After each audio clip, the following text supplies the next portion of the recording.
are such an asshole. I am very thankful I was snowed in today. We got a fair amount of snow. Enough that I'm like, nah, I ain't gonna fight it. Not gonna fight it.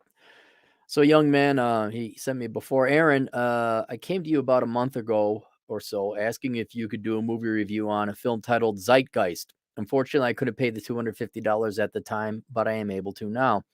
I was wondering if you could do a video request of you reviewing and discuss the film and relating it to the modern situation of the U.S. Please let me know if this is still okay. Thanks.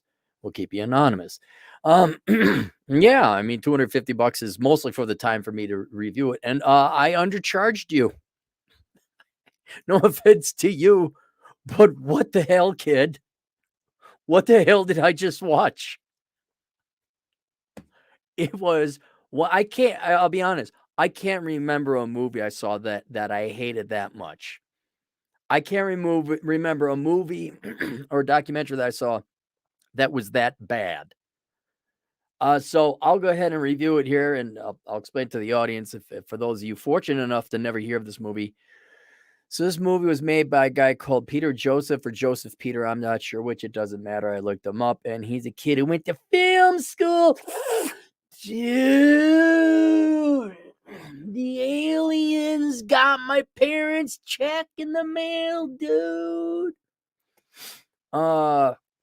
Went to some effed in the head New York Film School after, and in 2007 he made this movie. And I still I don't know what I watched. I really don't.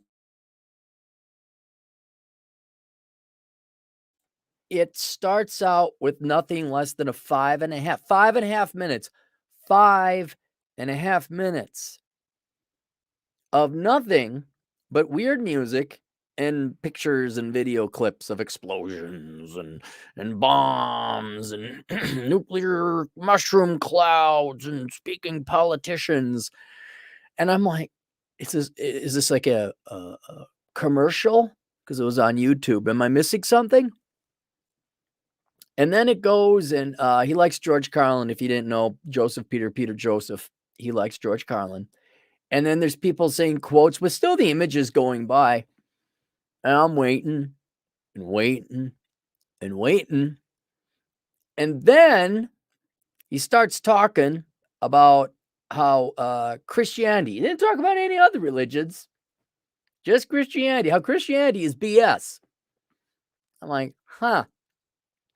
And he talks about how there are other parallel the stories of Christ. There are in other religions, cultures, Egypt, Mesopotamia, Sargon of Akkad, all this other kind of stuff. And and then he and I wasn't even necessarily disagree with him, where he's like, well, look, everyone was born on December the 25th. Oh, the seasons, it aligns with this, it aligns with that, worshiping Baal. Oh, it was the age of the Taurus, the age of the bull, the age of Aquarius. And not the theologians, the historians, they couldn't account for Christ. And I'm like, okay, and waiting. So that goes for 45 minutes. And he tells me something that I already knew, that religion is BS. You don't know which one is the right one. Don't swear to God. Swear to God, don't be. You just haven't found Christ. Shut the F up. Just shut up. You haven't found the Lord. Hey, I'll give you the Lord. I don't want to hear it. And from more of a scientific view, all religions are wrong and no one's got the proof. And isn't it funny? Yeah, you're right. Got it. But I'm like, all right. And not like you're the first one to make the case against one religion or another based on history. And then just switch. Doesn't even push in the clutch to move the gear. That's an inside joke for us old people who know how to drive standard transmission. None of you young kids would get that. Like, without pushing in the clutch, grinding the gears into 911.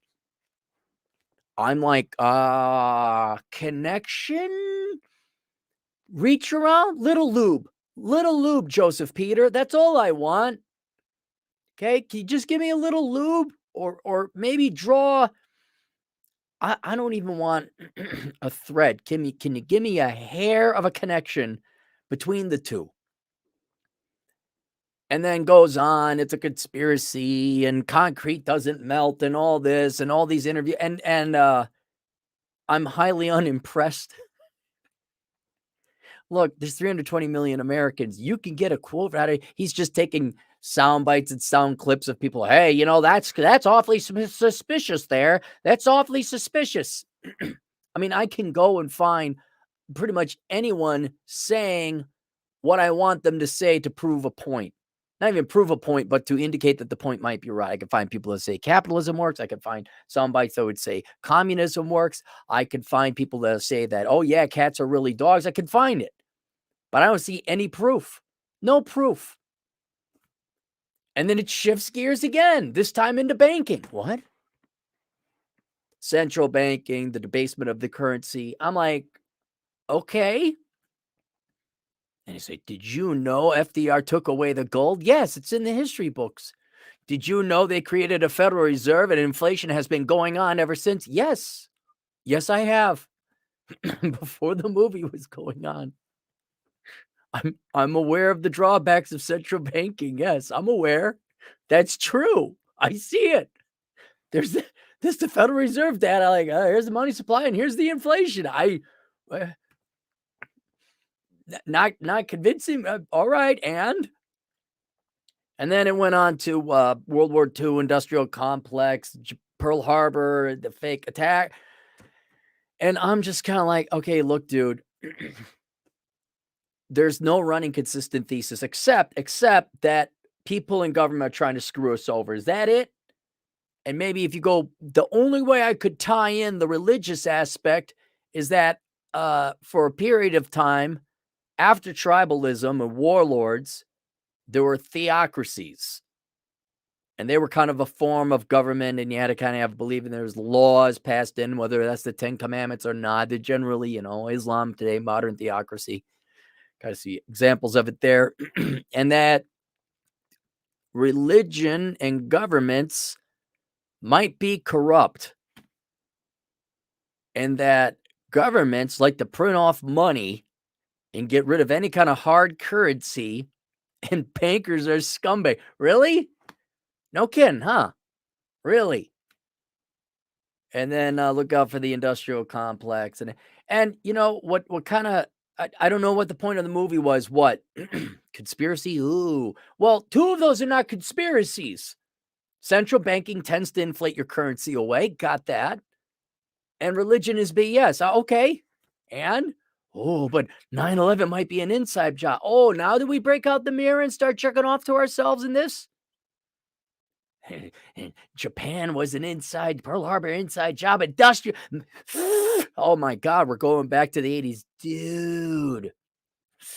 Ronald Reagan was just trying to go and kill off labor, man. It's all about peace and love, dude.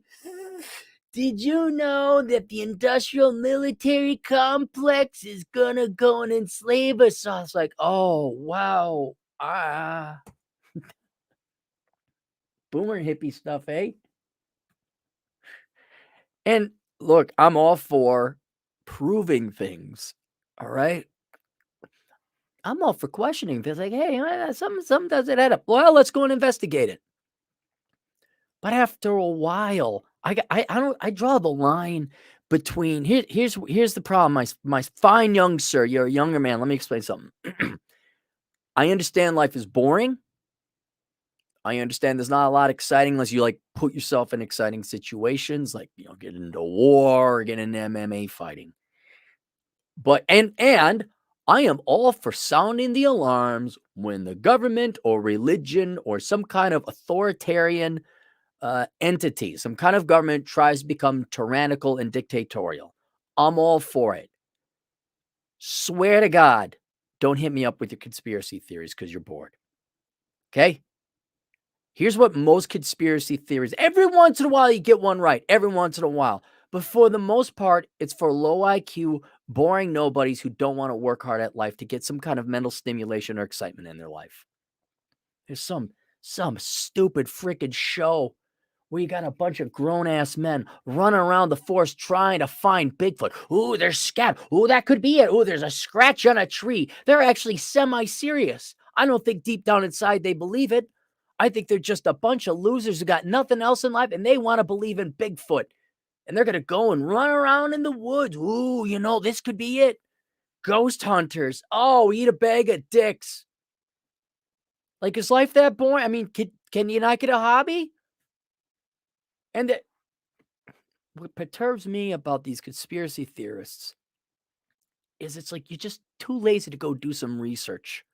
You're too lazy to go like look up stuff, or you just immediately want to go and jerk off to stuff and act like you're some kind of faux intellectual. You're no better than frickin' academics, Marxist leftist academics believing in their astrology, which we call the social science. Oh, it might be, am I like, look, if you're bored, go read a book.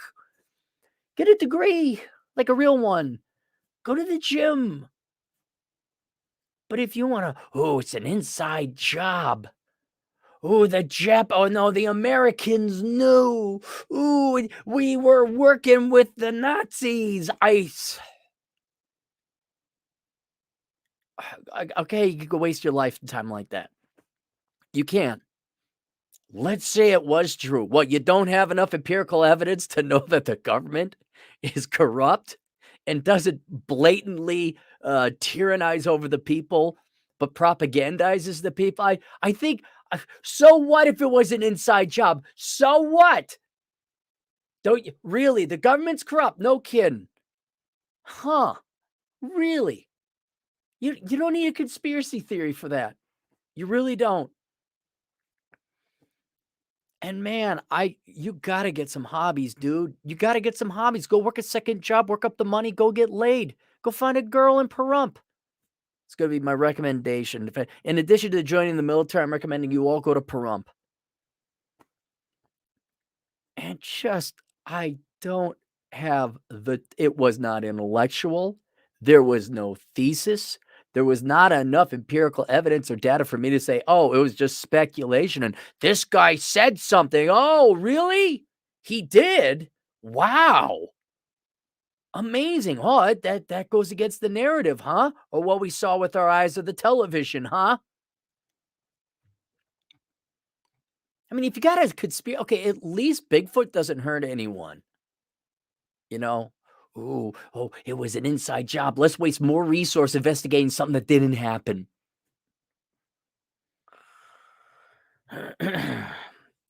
Usually the guy with the conspiracy theory is not the guy who's like a brain surgeon and has some kind of real serious profession and life going on. It's some dork on government aid or living in a trailer park. Do you want to be that guy when you grow up? And then he made more. He made more. You guys couldn't get enough of it. I'm even not skeptical. I'm critical in a constructive way of Alan Ballin. Mr. Ballin, he does this. That's all true. He does it, but he embellishes a little when he talks about the backgrounds. Like, I'm like, you're painting this way too rosy. Way too rosy. She was on her way. She was living, and some gal dies because she got in an accident. She didn't follow the warning signs. Mr. Ballin talks about missing persons cases or obscure death. And there's documentation in the police report and all that. But the build up to it, everyone's great. Little Tina Johnson just graduated from college with her degree in journalism. She was getting excited and happy for life and got a internship to work for free at the Huffington Post. Everything was going wonderful. And she had better news. This happened 2 or 3 times now with Mr. Ballin. She had better news. She found out that she recently got pregnant from her boyfriend. Not husband. And she's all excited and she can't wait till she's going to have this new life coming in and her boyfriend's there. She's going to get her non-paying internship with the Huffington Post and the sun is red and birds are chirping and then the bad thing happens. I'm like, wait, hang on. You don't have to paint that story. You could just say she was a trailer park trash whore who didn't use a condom, majored in dumb crap, was debt ridden, and her boyfriend knocked her up, and her life was crap. Just say that, Mr. Ballin, please. That won't fly on his audience. But this just goes on beyond all that. This goes. It's like you're bored and what? Wait, hang on. You think religion is stupid, but then you guys believe in conspiracy theories? Huh? Huh? What?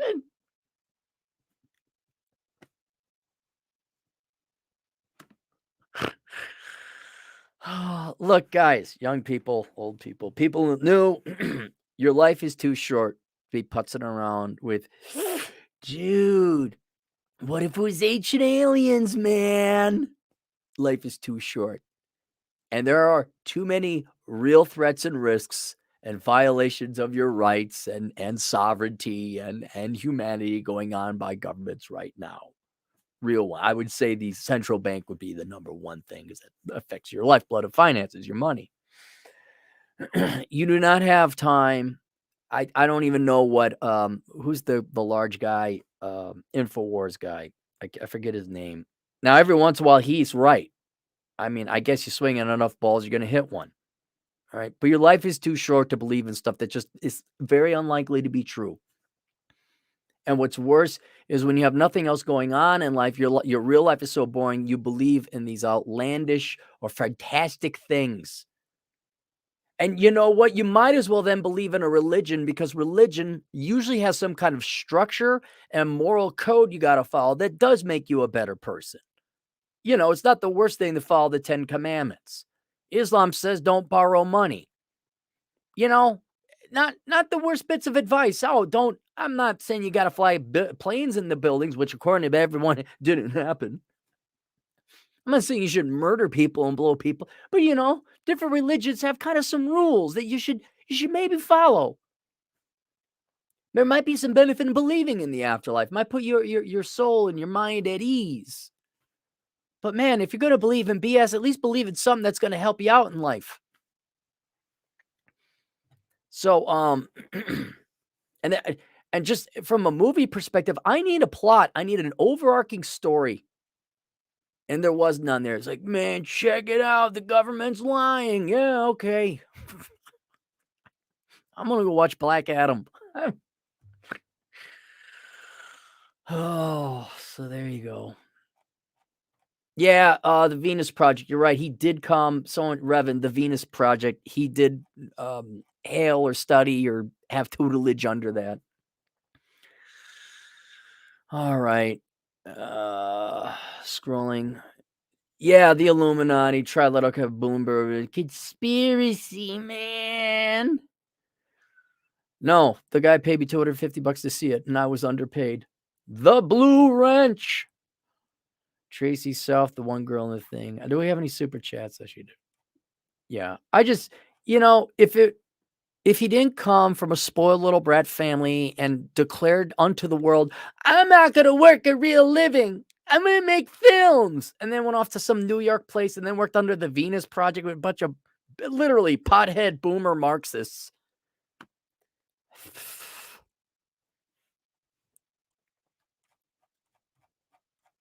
How come no one pays me to review Die Hard? Why don't I get paid to review Caddyshack? Oh, all right, there it is. Subscribe to the channel. We'll see you guys later. Toodles.